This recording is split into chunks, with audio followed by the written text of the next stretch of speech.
Good morning, everyone. It's March the 5th, 2023. I'm glad that Julie touched on her friend who's suffering from addiction and mental health issues and is in the hospital on her last video.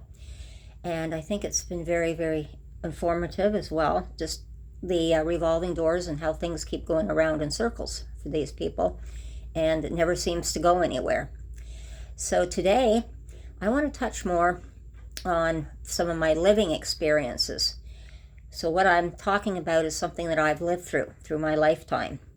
And I think this is one way of teaching people how to understand the different situations we find ourselves into today.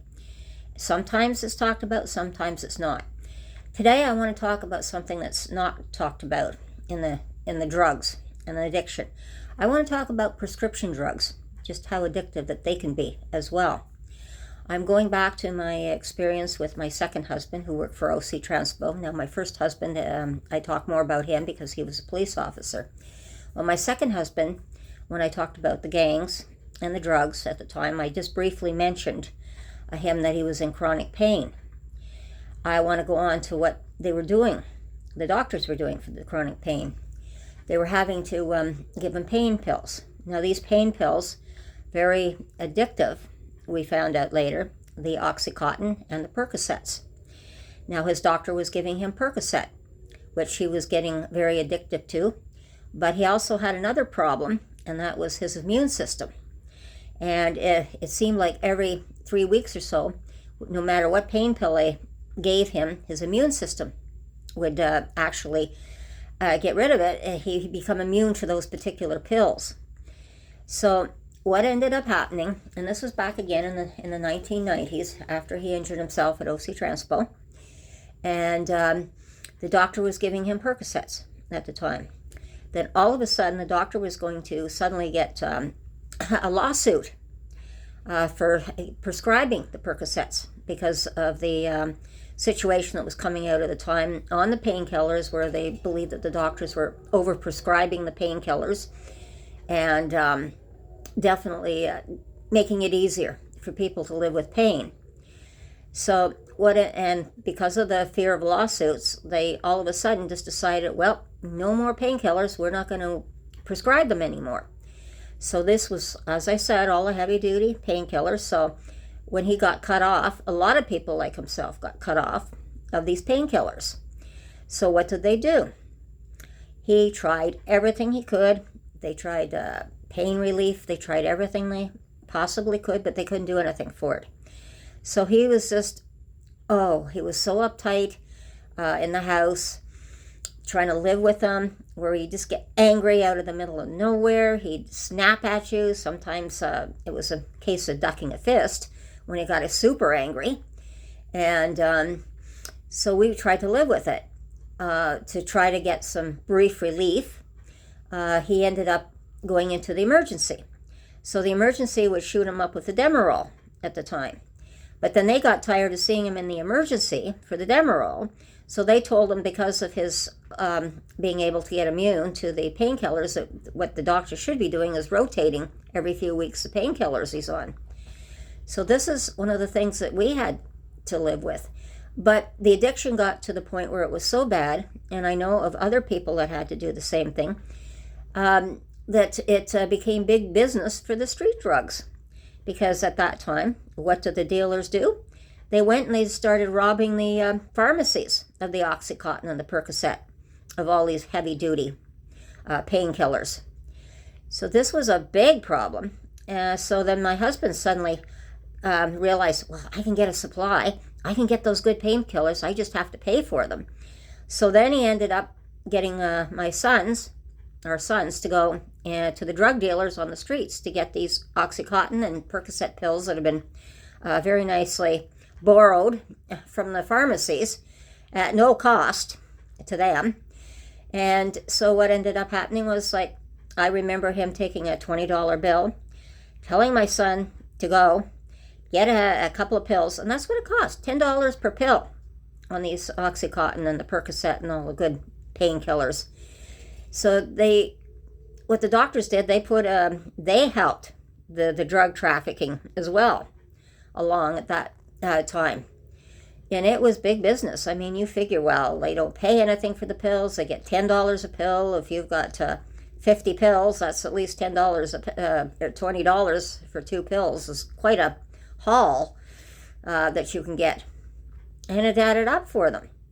So, and then they, of course, they didn't know that it was keeping them addicted. So what they tried to stop one thing and made it even worse in another way for people to make it easier for people to get these pills at the time. And of course, my son and I were not going to complain at the time because it was keeping him down, keeping him from shouting, getting angry. And like I said, sometimes he'd shake his fist at us, he'd get angry, he'd pound the table. You know, we didn't want to get in his way, literally. And it was rather frightening. So this is one of the other things that happened with prescription pills. Now, another thing I saw with prescription pills was back to my first husband, the police officer. I didn't realize at the time just how addicted his mother was with prescription pills. But this particular day, he'd just come home from work, and I had met him at his mom's place. This was before we got married. We were going to go on a trip, and we were going to borrow his mother's car at the time. So we had to clear out the trunk of his mother's car so we could pack our stuff in it. And all of a sudden we see this box, and all of a sudden I hear my first husband say, "Oh no, not again." And I looked at him and said, "What do you mean not again?" "Well, the box." I looked in the box. There was all these prescription drugs. Would have been fine if it had been all prescribed for her, but she was taking prescription drugs from everyone else, so all these pill bottles had other people's names on them. So she didn't even know what was in those pills at the time. And of course, you know, there's side effects to pills. We all get them from the drugstore to look for these side effects. Well, she had no idea what kind of side effects that she was going to get from these pills.